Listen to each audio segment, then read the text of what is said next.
Salam, hər vaxtınız xeyir uşaqlar. Bu günləri, yəni 15 mart 9-cu siniflər üçün OTK-nın təşkil etdiyi ingilis dilindən sualların gəlin izahına baxaq.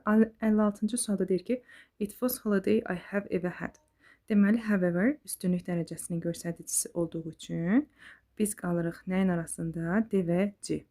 D-yə də diqqətlə yetirsəz, verse-də T yoxdur, ona görə yanlışdır. Olur nə? C variantı. 57-ci sualda deyir ki, to escape, frighten, take part. Escape canını qurtarmaq, frighten qorxmuş, take part iştirak etmək.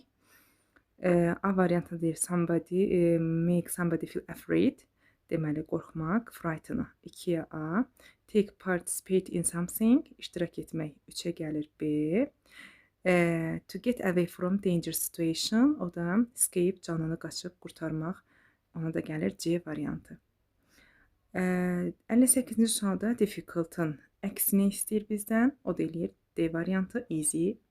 59-cu sualda expected her. Deməli, burada görürük ki, expected 3-cü kateqoriya feildir və özündən sonra gələn feili to-lu formada istəyir. Ona görə düzgün variantımız C variantıdır.